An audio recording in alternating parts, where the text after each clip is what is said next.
Assalamualaikum warahmatullahi wabarakatuh. Alhamdulillahilladzi 'allama bani Adam bil ilmi wal amal. Allahumma sholli ala sayyidina Muhammad wa ala alihi wa sahbihi ajma'in, amma ba'du. Perkenalkan, nama saya Muhammad Nafiul Ulum, NIM 3118076. Di sini kami akan membacakan reading assessment mata kuliah studi terjemah Al-Quran, dari materi diskursus hingga materi ragam terjemah bahasa Sunda.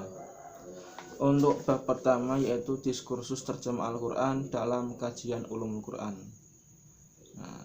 Teori-teori terjemah Al-Quran sebagai kata kerja dalam bahasa Arab, tarjamah, itu memiliki arti mengalih bahasakan atau memindahkan. Tarjamah yutarjimu tarjiman, tarjimah, dan tarjaman terjaman terjaman. Fahuwa mutarjimun wa zaka mutarjamun, tarjim la tutarjim mutarjamun mutarjamun.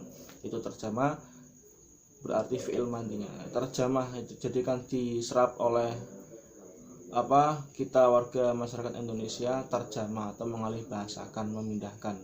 Nah, pada konteks kali ini terjemah Al-Quran berarti memindahkan Al-Quran dari bahasa aslinya atau bahasa Arab ke bahasa yang lain. Itu arti dari terjemah Al-Quran, berarti mengalih bahasakan Al-Quran dari bahasa Arab ke bahasa yang lain.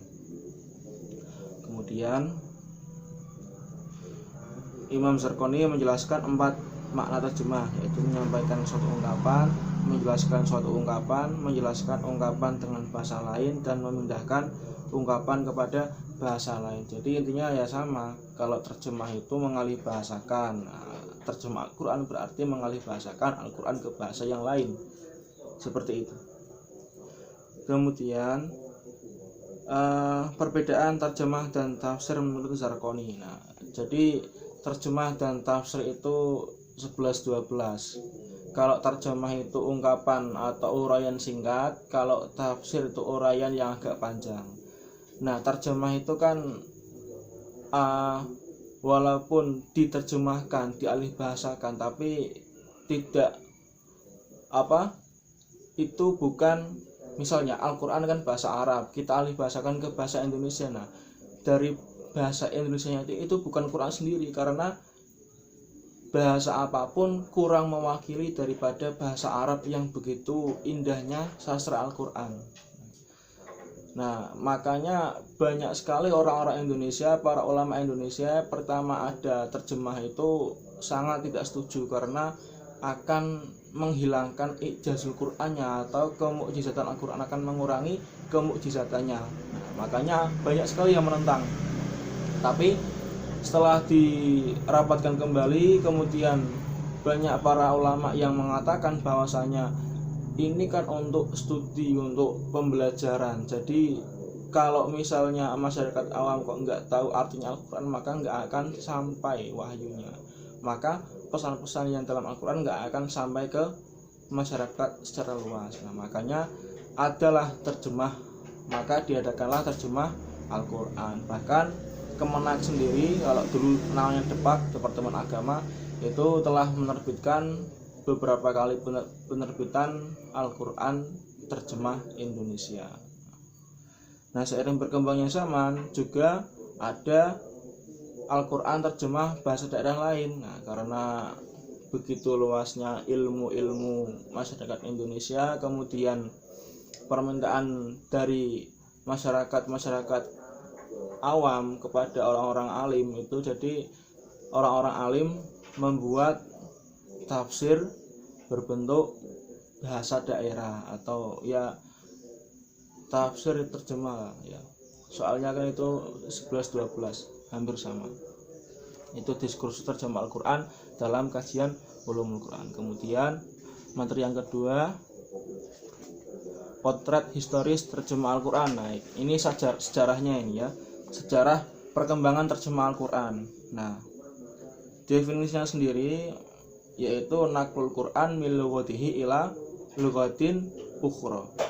Naqlul Qur'ani min lughatihi al-arabiyyati ila lughatin ukhra, yaitu memindahkan Al-Quran dari bahasa aslinya atau bahasa Arab ke bahasa yang lain. baik itu Indonesia, Jawa, Sunda dan sebagainya. Logika dasar penerjemahan Al-Qur'an. Nah, ini. Universitas Al-Qur'an mengharuskan ajarannya agar dapat dimengerti, difahami oleh semua umat manusia di dunia, bukan hanya orang Arab, hingga kebutuhan penerjemahan Al-Qur'an menjadi sebuah keniscayaan. Memang banyak sekali pertentangan ulama-ulama yang menentang akan penerjemahan Al-Qur'an, tapi setelah dipikir-pikir lagi, kalau misal nggak ada terjemah, nanti pesan wahyu daripada Al-Qur'an nggak akan sampai kepada masyarakat luas. Karena ya pemeluk agama Islam itu kan bukan hanya orang-orang Arab, banyak sekali orang-orang Ajam yang masuk Islam, seperti itu. Kemudian terjemah Al-Qur'an era Nabi. Nah, jika terjemah Al-Qur'an dipahami secara aktivitas menjelaskan kandungan Al-Qur'an, maka itu sudah terjadi karena Nabi pernah menjelaskan atau menguraikan, menafsirkan beberapa kandungan Al-Qur'an kepada para sahabatnya. Akan tetapi kalau dipandang bahwa menerjemahkan Al-Qur'an itu sebagai mengalih bahasakan, itu belum terjadi pada era Nabi. Namun Salman Al-Farisi pernah menerjemahkan Al-Qur'an, nggak semua tapi beberapa surat atau beberapa ayat, kepada orang-orang Persia atas permintaan mereka. Itu pernah. Nah, seiring berkembangnya zaman, ya kemudian Al-Qur'an diterjemahkan secara utuh dari awal Al-Fatihah sampai surat An-Nas. Kemudian terjemah Al-Qur'an pada masa Khalifah Umar bin Abdul Aziz. Nah, tepatnya di Alwar, Pakistan, penerjemahan Al-Qur'an secara utuh dilakukan atas permintaan Khalifah Umar bin Abdul Aziz. Kemudian pada tahun 1313 Masehi muncul terjemah Al-Qur'an bahasa Persia disusul dengan terjemah Quran bahasa Turki. Seiring berkembangnya zaman, pada tahun 1500 dan 1840 muncullah Al-Qur'an dengan bahasa Italia, Spanyol, Jerman, Inggris, Belanda, Prancis dan sebagainya. Nah, ini mulai banyak terjemah-terjemah dengan bahasa lain. Kemudian orientalisme dan penerjemahan Al-Qur'an. Artinya orientalisme berarti gagasan-gagasan pemikiran yang mencerminkan berbagai kajian tentang negara-negara timur oleh objek kajiannya meliputi peradaban, agama Islam, seni, sastra, budaya, dan kebudayaan. Nah, jadi awal mula penerjemahan itu bukan Islam sendiri, bukan orang Islam sendiri, bukan orang Muslim, akan tetapi awal mula penerjemahan Al-Qur'an itu adalah orang-orang Barat. Nah, orang-orang Barat menganggap orang-orang Timur, orang-orang Arab itu orientalisme. Orient itu ketimuran dan isme itu paham atau logika atau ajaran. Jadi orientalisme adalah ajaran ketimur-timuran. Nah, jadi orang Barat menganggap orientalisme itu ya mereka, karena orang-orang Barat itu pengen menghancurkan Islam, ya, menghancurkan agama Islam. Nah, maka dari itu dikajilah Al-Qur'an, kemudian diterjemahkan. Orang-orang orientalisme menerjemahkan Al-Qur'an. Nah, setelah itu mereka mengkaji. Nah, ketika mereka melihat betapa indahnya Al-Qur'an, itu sebagian dari mereka ada yang beriman. Nah, bahkan seiring berkembangnya waktu, mereka para kaum orientalis ya memang mereka itu betul pengen mempelajari Al-Qur'an walaupun mereka belum masuk agama Islam. Nah, mereka sudah serius, maksudnya tidak memandang pengen menghancurkan agama Islam, karena mereka hanya ingin mengkaji Al-Qur'an. Nah, kemudian Allah menolongnya dengan hidayah kepada beberapa kaum orientalis yang mengkaji Al-Qur'an tersebut. Nah, jadi awal mula penerjemahan Al-Qur'an itu adalah orang-orang Barat, orang-orang non-Muslim. Nah, itu juga menjadi alasan kenapa kaum Muslim juga menerjemahkan Al-Qur'an, karena mereka orang-orang orientalisme atau orang-orang Barat menerjemahkan Al-Qur'an, kok kenapa kita tidak? Nah, itu juga menjadi alasan kenapa Al-Qur'an diterjemahkan. Kemudian bab selanjutnya, yaitu metodologi penerjemahan Al-Quran dan problematikanya. Nah, ini yang perlu digarisbawahi, perbedaan antara terjemah dan tafsir. Nah, kalau terjemah itu bersifat independen, tafsir dependen. Terjemah tidak boleh ada pembuangan kalimat. Nah, karena mengalih bahasakan kok dibuang-buang kalimatnya, tambah-tambah, itu nggak boleh. Terjemah mengandung makna asli. Terjemah harus memenuhi makna dengan maksud yang dimaksud oleh kalimat. Makna yang dimaksud penerjemah adalah makna asli. Jadi makna asli tidak boleh ada penambahan kalimat, juga tidak boleh ada perubahan atau pengurangan penambahan kalimat. Nah, hukum menerjemahkan Al-Quran ke bahasa lain. Nah, di satu pihak, ulama-ulama Indonesia pertama ada terjemah itu nggak boleh, itu mengharamkan karena akan mengurangi eksistensi atau esensi atau kemukjizatan Al-Quran, ijazul Quran. Nah, akan tetapi di sisi lain, bahwasanya terjemah itu akan menjadikan masyarakat luas itu lebih mengetahui arti dan isi dari Al-Quran. Jadi diadakanlah terjemahan Al-Quran. Macam-macam terjemah. Pada dasarnya terjemahan Al-Quran dibagi dua, yaitu harfiah dan tafsiriyah.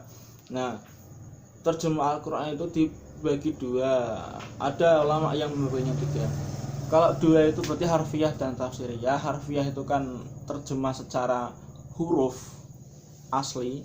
Kalau tafsiriyah ada keterangannya sedikit. Nah, ulama ada lagi menambahkan satu, yaitu maknawiyah. Nah, tapi pada ini sama. Kemudian bentuk terjemahan. Bentuk-bentuknya itu ada yang hanya menerjemahkan, terjemah dan memberikan keterangan penting, terjemahan dan memberikan tafsiran terhadap ayat tertentu, seperti itu. Kemudian perkembangan terjemah Al-Quran di Indonesia. Nah, perkembangan terjemah Al-Quran di Indonesia. Terjemah Al-Quran pertama digagas di Indonesia itu oleh Abdurrauf As-Singkli atau Singkel, Abdurrauf Singkel. Dan ada yang mengatakan Hamzah Al-Fansuri, tapi yang paling masyhur itu Abdurrauf As-Singkli. Itu pada abad ke-17 ya, penggagas utama.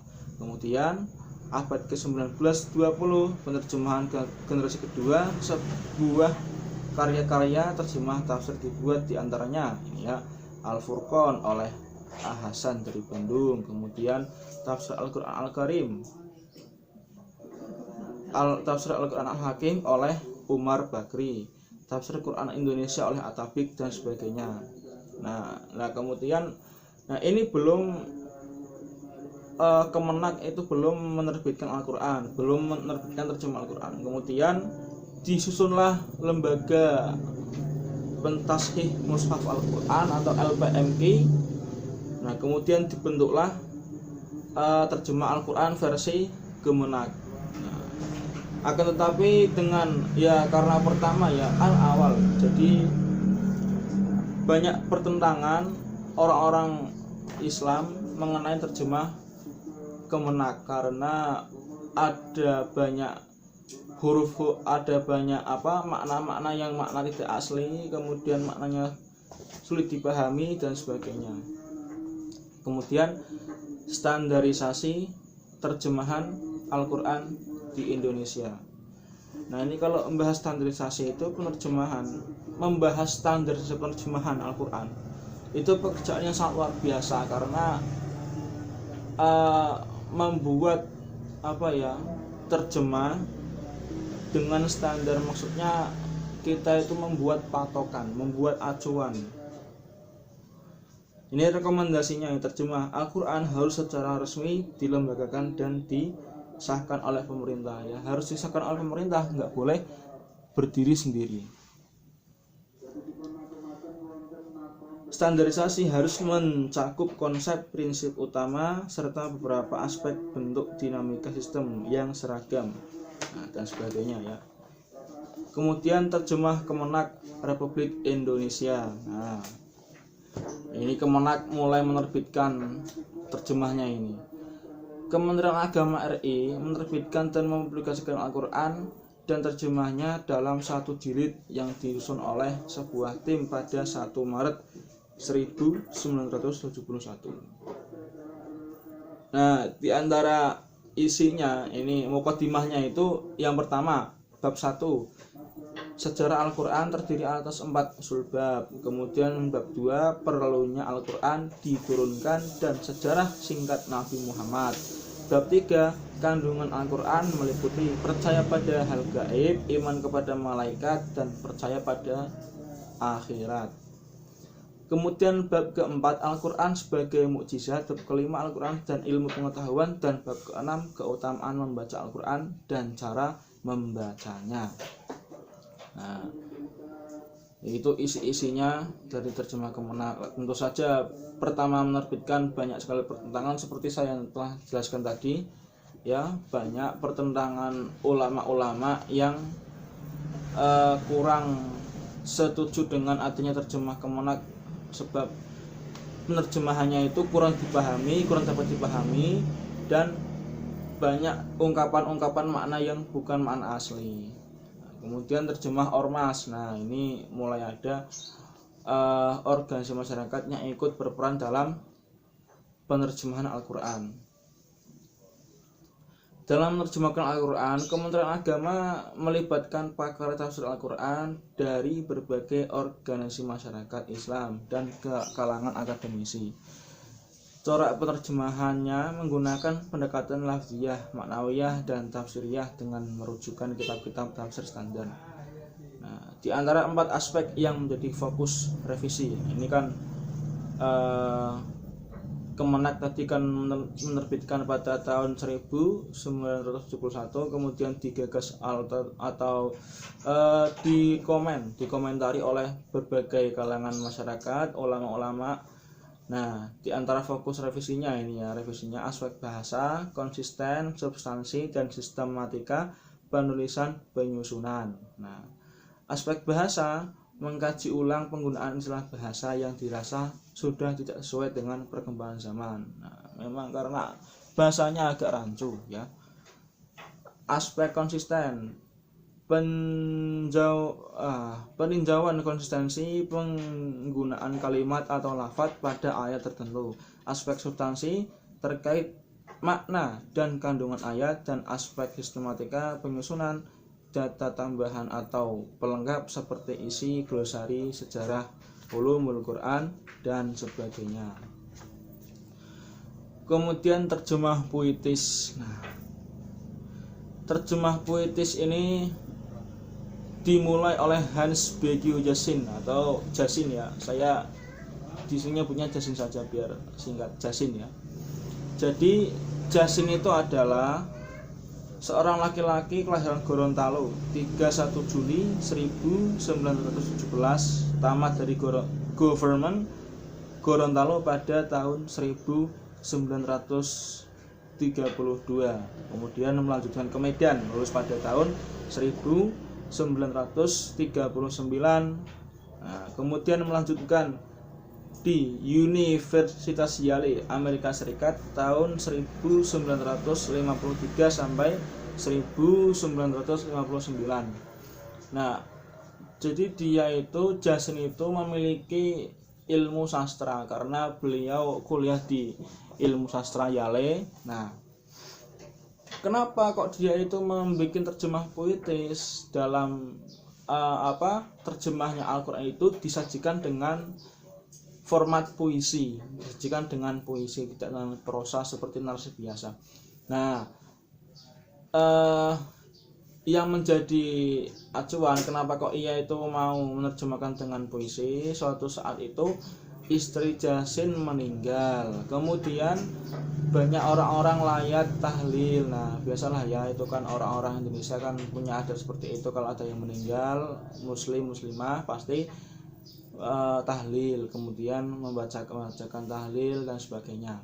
Nah, dari situlah Jassin merenung bahwasanya kok Al-Quran itu sebenarnya sangat indah sekali bacaannya. Jadi ketika jamaah-jamaahnya itu membacakan tahlil, itu Jassinnya itu merasa sangat tersentuh akan bacaan tadi yang dibacakan oleh mendiang istrinya. Nah, dari itu maka beliau menerjemahkan Al-Quran dengan bahasa yang indah, puisi. Karena apa? Karena kalau semisal tidak disajikan dengan format puisi, hanya seperti prosa biasa, maka keindahan daripada Al-Quran kurang dapat dirasakan. Nah, maka dari itu beliau menyajikan Al-Quran dengan terjemahan dengan puitis atau puisi, mendayu-dayu.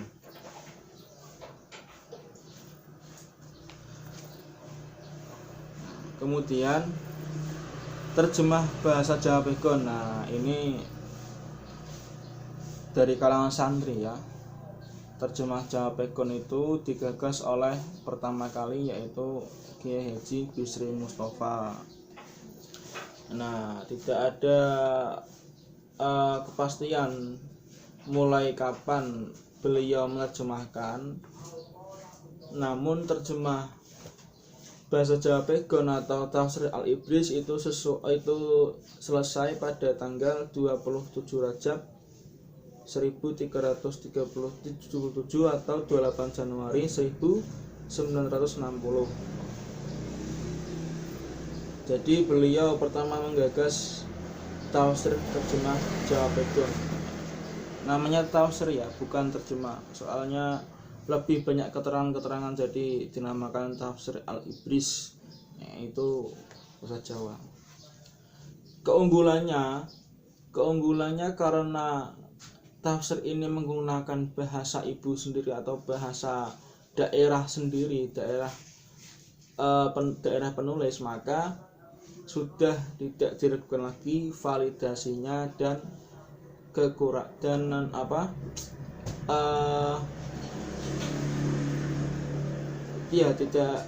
diragukan lagi keilmuannya, akan tetapi kekurangannya karena ini menggunakan bahasa daerah Jawa dan menggunakan Arab Pegon, maka tidak banyak yang tahu atau tidak banyak yang dapat mengkaji.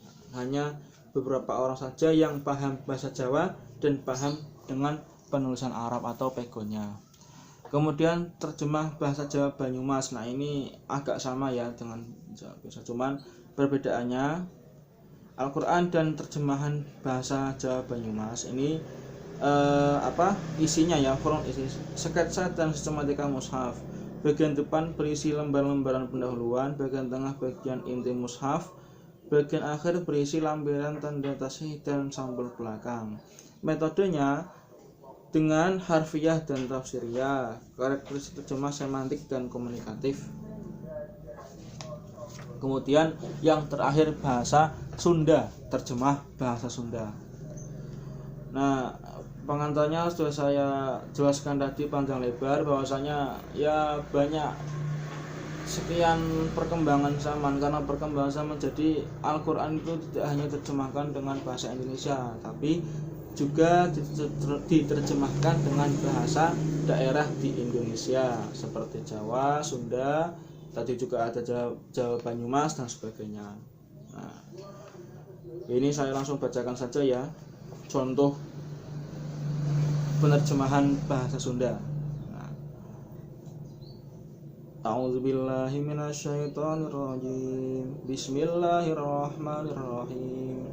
Tabbat yada abi lahabin wa tab, ma aghna anhu maluhu wa ma kasab, sayasla naran dzatal lahab wa imra'atuhu hammalatal hatab, fi jidha hablum min masad.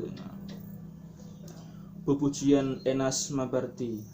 Kalayana asma mantena, Rahman Rahim salawasna, walas asih ka makhlukna, mika den deuh mika tresna, tayu papal neuna, gius cilaka duanana, nu katuhu ciung nu kanca, leungeton Abu Lahab nista, teo mawakuna hartana, mabadir kabeh amalna, kiur manehna gius sadra, muntahna sionku naraka.